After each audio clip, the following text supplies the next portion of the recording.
नमस्कार दोस्तों, स्वागत है आप सभी का संकल्प स्टडी पॉइंट उत्तराखंड में। तो दोस्तों हम देख रहे थे उत्तराखंड का वार्षिक करंट अफेयर्स हम देख रहे थे दोस्तों, जिसमें हम पार्ट 1 पहले देख चुके हैं दोस्तों। ठीक है, जिसने पार्ट 1 नहीं देखा है वो प्लेलिस्ट में जाके इसको देख सकते हैं। आज हम बात करेंगे दोस्तों पार्ट 2 की, और पार्ट 2 में दोस्तों हम करंट अफेयर्स को डिटेल में जो है चर्चा करेंगे। यहाँ से दोस्तों आपके बहुत सारे क्वेश्चन बनेंगे और साथ ही साथ आपने नोट करते हुए चलना है।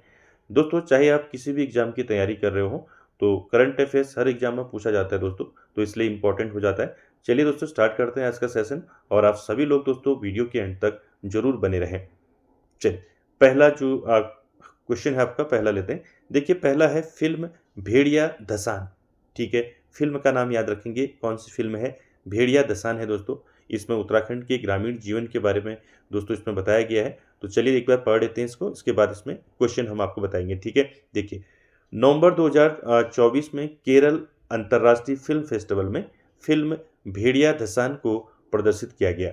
ठीक है, इस फिल्म में उत्तराखंड के ग्रामीण जीवन की झलक और उसकी सामाजिक रूढ़िवादिता को दर्शाया गया है। साथ ही साथ इस फिल्म के निर्देशक हैं भरत सिंह परिहार, और इस फिल्म में मुख्य भूमिका जो है वो निभाई है वरिष्ठ रंगकर्मी श्रीश डोभाल और फिल्म कलाकार यतेंद्र बहुगुणा ने। ठीक है, तो दोस्तों इतने फैक्टर आपको याद रखने हैं भेड़िया धसान फिल्म से। याद रखेंगे भेड़िया धसान फिल्म के निर्देशक कौन है? तो भरत सिंह परिहार हैं। सीधे क्वेश्चन पूछा जा सकता है आपको। ठीक है, और ऐसे भी पूछा जा सकता है कि फिल्म भेड़िया धसान किस पर आधारित है? तो याद रखेंगे उत्तराखंड के ग्रामीण जीवन पर ये आधारित है। ठीक है, साथ ही साथ इसमें मुख्य भूमिका जो निभाई है वो निभाई है श्रीश डोभाल और यतेंद्र बहुगुणा के द्वारा। ठीक है, इस फिल्म को दोस्तों प्रदर्शित किया गया था केरल अंतर्राष्ट्रीय फिल्म फेस्टिवल में नवंबर 2024 में। ठीक है, तो ये सारे फैक्ट दोस्तों आपको याद रखने हैं। इसमें कोई भी आपको क्वेश्चन पूछा जा सकता है। आपको सीधे क्वेश्चन पूछा जा सकता है कि फिल्म भेड़िया धसान के निर्देशक कौन है? तो याद रखेंगे भरत सिंह परिहार हैं। ठीक है, ये सारी चीज़ें आपने याद रखनी है। अगला चलते हैं अगले क्वेश्चन पर। अगला है आपका 8वां गंगा उत्सव 2024। ठीक है, आपको याद रखना है गंगा उत्सव का आयोजन कहाँ किया गया। ठीक है, साथ ही साथ सारे फैक्टर हम यहाँ पर जानेंगे। देखिए 4 नवंबर 2024 को 8वां गंगा उत्सव 2024 कहाँ आयोजित किया गया? तो ये हरिद्वार में आयोजित किया गया दोस्तों। उत्तराखंड के हरिद्वार में इसको आयोजित किया गया। तो आपको सीधे क्वेश्चन पूछा जा सकता है। ठीक है, 8वां गंगा उत्सव 2024 कहाँ आयोजित किया गया? तो ये हरिद्वार में आयोजित किया गया। कब किया गया अगर पूछा जाता है तो 4 नवंबर 2024 को किया गया। ठीक है, आगे चलते हैं। इसका जो आयोजन है दोस्तों, इसका आयोजन जो है राष्ट्रीय स्वच्छ गंगा मिशन द्वारा गंगा नदी को राष्ट्रीय नदी घोषित किए जाने की वर्षगांठ के उपलक्ष्य में किया जाता है। तो याद रखेंगे दोस्तों, ये उत्सव जो है राष्ट्रीय नदी जो है गंगा नदी के जो है, जब गंगा नदी को राष्ट्रीय नदी घोषित किया गया तो उसकी वर्षगांठ पर जो है इसको मनाया जाता है। और साथ ही साथ आप जानते हैं कई बार क्वेश्चन पूछा गया है कि गंगा नदी को राष्ट्रीय नदी कब घोषित किया गया। ठीक है, तो आप सभी जानते हैं 4 नवंबर 2008 को गंगा नदी को राष्ट्रीय नदी घोषित किया गया था। ठीक है, याद रखेंगे। साथ ही साथ दोस्तों देखिए ज्ञातव्य है कि गंगा कार्य योजना वर्ष 1985 में शुरू की गई थी। ये भी आपको याद रखना है, गंगा कार्य योजना। ठीक है, गंगा कार्य योजना कब शुरू की गई थी? ये 1985 में इसको शुरू किया गया था। ठीक है, तो यहाँ से सारे फैक्ट आपको याद रखने हैं। ठीक है, 8वां गंगा उत्सव जो 4 नवंबर 2024 को हरिद्वार में आयोजित हुआ। ठीक है, और ये दोस्तों गंगा नदी को राष्ट्रीय नदी घोषित किए जाने की वर्षगांठ के उपलक्ष्य में इसको मनाया जाता है। ठीक है, ये सारे फैक्ट आपने याद रखने हैं। साथ ही साथ गंगा नदी को राष्ट्रीय नदी कब घोषित किया गया? 4 नवंबर 2008। ये कई बार परीक्षाओं में पूछा गया है, तो याद रखेंगे इसको। चलिए आगे चलते हैं। अगला क्वेश्चन है दोस्तों, बुक है। इस बुक का नाम आपको याद रखना है और इस बुक को किसने लिखा ये भी आपने याद रखना है। देखिए पुस्तक का नाम क्या है? A history of Hinduism. ठीक है, ये पुस्तक किसने लिखी है? चलिए देखते हैं। नवंबर 2024 में मुख्यमंत्री पुष्कर सिंह धामी ने पुस्तक अ हिस्ट्री ऑफ हिंदुइज्म का विमोचन किया। इस पुस्तक के लेखक कौन है? मेजर जनरल सेवानिवृत्त जी.डी. बख्शी। ठीक है, नाम याद रखेंगे, जी.डी. बख्शी की पुस्तक है अ हिस्ट्री ऑफ हिंदुइज्म। ठीक है, याद रखेंगे इसको। नवंबर 2024 में इसका विमोचन किया गया था इस पुस्तक का। क्लियर हो गया? पुस्तक का नाम और इसके लेखक कौन है ये दोनों याद रखना है। हिस्ट्री ऑफ हिंदुइज्म पुस्तक किसने लिखी है? तो GD बख्शी के द्वारा इसको लिखा गया है। ठीक है, चलिए आगे चलते हैं। अगला जो पॉइंट है, अगला क्वेश्चन आपका क्लीन टॉयलेट चैलेंज 2023 प्रतियोगिता। देखिए नवंबर 2024 में उत्तराखंड ने स्वच्छ भारत मिशन के तहत आयोजित क्लीन टॉयलेट चैलेंज 2023 प्रतियोगिता में देश के सभी राज्यों के बीच तीसरा स्थान प्राप्त किया है और इस प्रतियोगिता में गुजरात पहले स्थान पर और उड़ीसा दूसरे स्थान पर है। तो दोस्तों यहाँ पर आपको याद रखना है कि क्लीन टॉयलेट चैलेंज 2023 प्रतियोगिता में उत्तराखंड ने तीसरा स्थान प्राप्त किया। सीधे आपको पूछा जा सकता है उत्तराखंड ने कौन सा स्थान प्राप्त किया? तो तीसरा स्थान प्राप्त किया। पहला स्थान प्राप्त किया गुजरात ने और दूसरा किया उड़ीसा ने। ठीक है, तीनों याद रखने हैं। ठीक है, चलिए आगे चलते हैं। अगला है क्वेश्चन भारत के पहले लेखकों का गांव। ठीक है, तो भारत का पहला है इसलिए इंपॉर्टेंट हो जाता है दोस्तों। ठीक है, भारत के पहले लेखकों का गांव जो है कहाँ है? चलिए इसके बारे में देखते हैं। अक्टूबर 2024 में पूर्व राष्ट्रपति रामनाथ कोविंद, उत्तराखंड के राज्यपाल लेफ्टिनेंट जनरल गुरमीत सिंह और मुख्यमंत्री पुष्कर सिंह धामी ने संयुक्त रूप से भारत के पहले लेखकों के गांव का उद्घाटन किया। ठीक है, अब कहाँ किया गया है उद्घाटन? ये इंपॉर्टेंट है। देखिए लेखकों का गांव जो है दोस्तों कहाँ है? तो लेखकों का गांव देहरादून से 24 किलोमीटर दूर थानो गांव में स्थित है। ठीक है, गांव का नाम याद रखेंगे, थानो गांव। कहाँ पड़ता है? देहरादून से 24 किलोमीटर दूर है। ठीक है, तो याद रखेंगे लेखकों का गांव देहरादून से लगभग 24 किलोमीटर दूर थानो गांव में स्थित है। ठीक है, तो ये भी याद रखेंगे। आगे चलते हैं। अगला जो क्वेश्चन है ये है आपका दोस्तों, नाम है सुरेश भाई। तो क्यों प्रसिद्ध हैं? देखिए क्या क्वेश्चन यहाँ से बना है।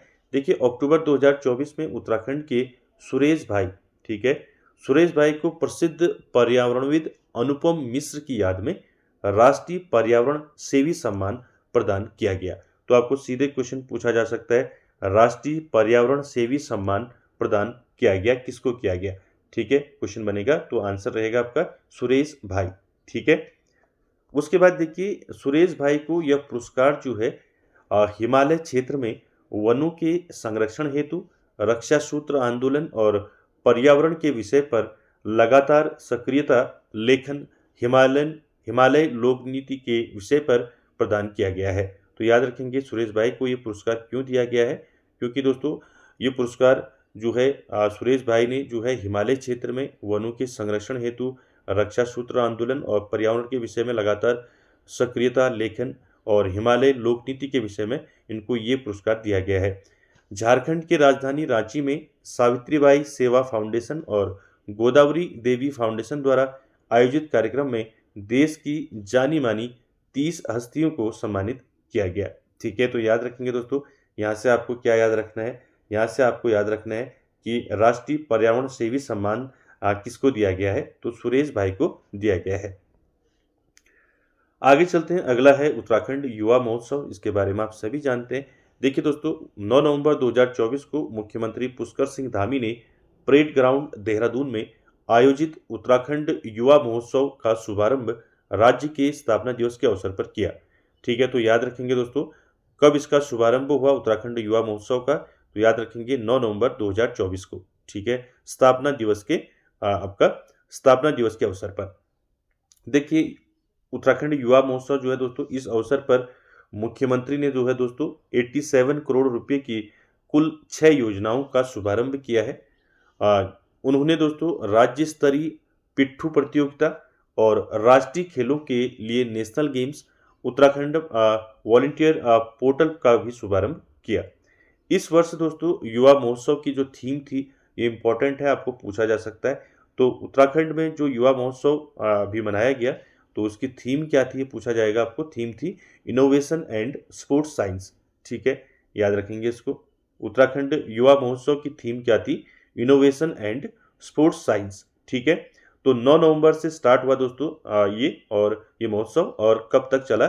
14 नवंबर तक चला, यानी कि जब बाल दिवस के दिन जो है इसका समापन हुआ। ठीक है, चलिए ये भी आपको याद रखना है कि इस महोत्सव का समापन जो है 14 नवंबर 2024 को बाल दिवस के अवसर पर हुआ। ठीक है, तो क्लियर है सारी चीज़ें। आपको याद रखना है उत्तराखंड युवा महोत्सव। दोस्तों इसमें जो है क्या मुख्यमंत्री ने क्या इसमें घोषणाएं की, ठीक है। तो ये सारी चीज़ें मैंने आपको बताई। क्या थीम रही युवा महोत्सव की इस बार की, तो इनोवेशन एंड स्पोर्ट्स साइंस, ये भी आपको याद रखने। तो सारे फैक्ट याद रखने दोस्तों, कोई भी क्वेश्चन पूछा जा सकता है। चलिए आगे चलते हैं। देश की पहली हेली एम्बुलेंस मेडिकल सेवा संजीवनी, तो दोस्तों काफ़ी चर्चाओं में रहा था बीच में, ठीक है। तो यहाँ से भी आपके क्वेश्चन पूछे जा सकते हैं। देखिए देश की पहली है तो इसलिए इंपॉर्टेंट है। देश की पहली जो है हेली एम्बुलेंस मेडिकल सेवा किस राज्य ने शुरू की है, तो दोस्तों ये उत्तराखंड राज्य ने शुरू की है, ठीक है। चलिए क्या है इसके अंतर्गत देखते हैं। देखिए 29 अक्टूबर 2024 को प्रधानमंत्री नरेंद्र मोदी ने जो है दोस्तों धन्वंतरी जयंती और आयुर्वेद दिवस के अवसर पर देश की पहली हेली एम्बुलेंस मेडिकल सेवा संजीवनी, जिसको क्या नाम दिया है, संजीवनी नाम दिया है, ठीक है, याद रखेंगे, का वर्चुअली शुभारंभ किया। कब किया, 29 अक्टूबर 2024। सीधे पूछा जा सकता है देश की पहली हेली एम्बुलेंस मेडिकल सेवा का शुभारंभ कब हुआ, ठीक है, शुरुआत कब हुई, तो 29 अक्टूबर 2024 को दोस्तों इसका शुभारंभ हुआ वर्चुअली, याद रखेंगे। इसको नाम दिया गया है संजीवनी, ठीक है। उसके साथ ही साथ यह सेवा दोस्तों एम्स ऋषिकेश द्वारा संचालित है। तो आपको पूछा जा सकता है दोस्तों कि देश की पहली हेली एम्बुलेंस मेडिकल सेवा संजीवनी को जो है इसको कौन संचालित कर रहा है, तो याद रखेंगे यह एम्स ऋषिकेश द्वारा संचालित है। हेली एम्बुलेंस सेवा मुख्यतः जो है दोस्तों उत्तराखंड के पहाड़ी और दुर्गम क्षेत्रों के मरीजों के लिए शुरू की गई है।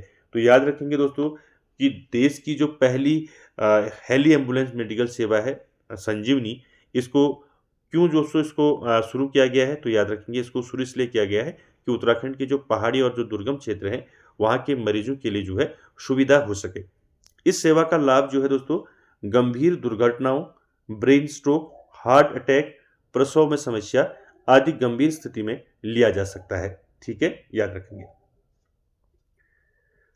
आगे चलते हैं। अगला जो क्वेश्चन है दोस्तों आपका, पहली बार भारतीय क्षेत्र से कैलाश शिखर का दर्शन। तो आप सभी जानते हैं दोस्तों कैलाश शिखर का दर्शन करने के लिए दोस्तों लोगों को जो है तिब्बत जाना पड़ता था। तो इस बार देखिए भारत में पहली बार जो है भारतीय क्षेत्र से इसके दर्शन कराए गए। देखिए क्या है इसमें, 3 अक्टूबर 2024 को तीर्थयात्रियों ने पहली बार पुराने लिपुलेख दर्रे से, आप जानते हैं लिपुलेख दर्रा कहाँ है, ये पिथौरागढ़ जनपद में पड़ता है। तो लिपुलेख दर्रे से भगवान शिव का निवास माने जाने वाले कैलाश शिखर के दर्शन किए। कब किए, 3 अक्टूबर 2024 को, ठीक है। पुराना लिपुलेख दर्रा उत्तराखंड के पिथौरागढ़ जिले की व्यास घाटी में स्थित है। आप सभी जानते हैं लिपुलेख दर्रे के बारे में, इसके बारे में मैंने आपको अच्छे से बताया था।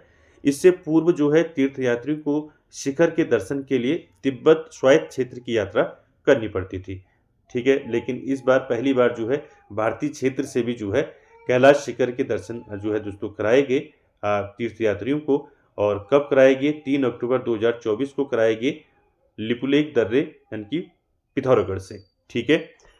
आगे चलते हैं दोस्तों। अगला क्वेश्चन है शीतकालीन चार धाम सर्किट, ठीक है। क्या है इस योजना के अंतर्गत दोस्तों, इसको देखते हैं। तो शीतकालीन चार धाम सर्किट में दोस्तों 8 दिसंबर 2024 को उत्तराखंड सरकार ने शीतकालीन चार धाम सर्किट का उद्घाटन किया। आपको सीधे पूछा जा सकता है उत्तराखंड सरकार ने शीतकालीन चार धाम सर्किट का उद्घाटन कब किया, तो 8 दिसंबर 2024 को किया। ये डेट आपको याद रखनी है, ठीक है। अगला पॉइंट देखिए, इस पहल का जो उद्देश्य है दोस्तों सर्दियों के ऑफ सीजन महीनों के दौरान पर्यटकों को आकर्षित करना, इसका मुख्य उद्देश्य है दोस्तों। चार धाम में चार पवित्र हिंदू धर्म स्थल आपका गंगोत्री, यमुनोत्री, केदारनाथ और बद्रीनाथ, दोस्तों चार धाम आप सभी जानते हैं, ठीक है। तो सर्दियों के दौरान दोस्तों चार धाम के, आप सभी जानते हैं सर्दियों के दौरान चार धाम के पीठासीन देवताओं को कम ऊंचाई वाले मंदिरों में क्या किया जाता है, स्थानांतरित कर दिया जाता है। तो गंगोत्री का शीतकालीन स्थान मुखबा में, जबकि यमुनोत्री का खरसाली में स्थित है।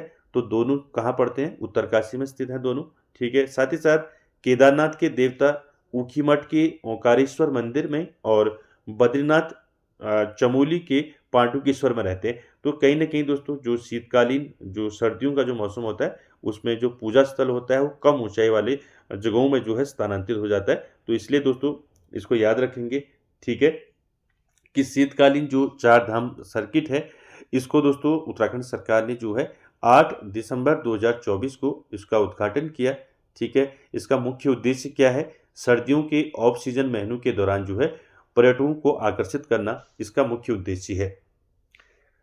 चलिए आगे चलते हैं। अगला क्वेश्चन है आपका 8वां उत्तराखंड पक्षी महोत्सव 2024 इंपॉर्टेंट है। ठीक है, आपको पूछा जा सकता है 8वां उत्तराखंड पक्षी महोत्सव जो है दोस्तों कब और कहाँ जो है इसको मनाया गया। चलिए देखिए 18 से 20 अक्टूबर 2024 तक 8वां उत्तराखंड पक्षी महोत्सव कौन से नंबर का है? 8वां है, याद रखेंगे। आपको सीधे पूछा जा सकता है 8वां उत्तराखंड पक्षी महोत्सव का आयोजन कब हुआ और कहाँ हुआ? तो दोनों चीज याद रखेंगे। 8वां उत्तराखंड पक्षी महोत्सव 2024 जो है मसूरी वन्यजीव अभ्यारण्य बेनोग में आयोजित हुआ। ठीक है, कब हुआ?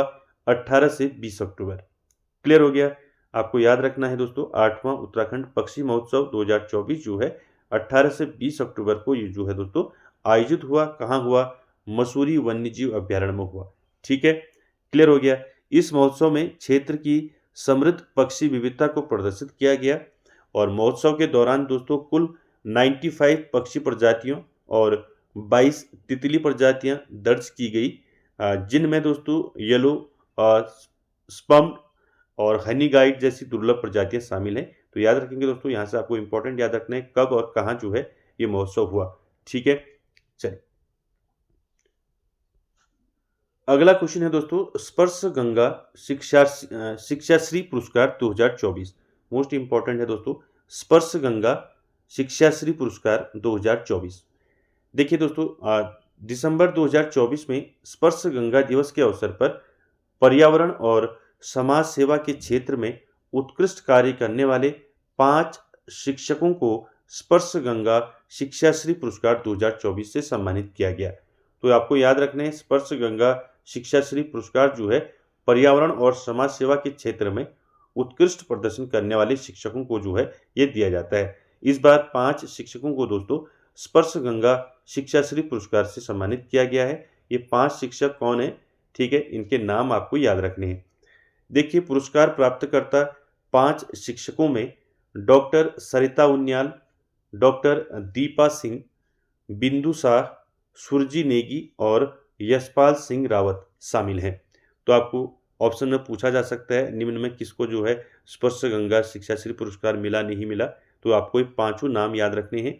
ठीक है, डॉक्टर सरिता उनियाल, डॉक्टर दीपा सिंह, बिंदु शाह, सुरजी नेगी और यशपाल सिंह रावत, इन 5 शिक्षकों को जो है दोस्तों स्पर्श गंगा शिक्षाश्री पुरस्कार 2024 से सम्मानित किया गया है। यह पुरस्कार दोस्तों Himalayan education research and development society द्वारा दिया जाता है।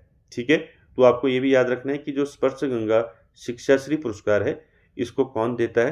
तो इसको दोस्तों Himalayan education research and development society के द्वारा इसको दिया जाता है। क्लियर हो गया? सारे फैक्ट याद रखने हैं।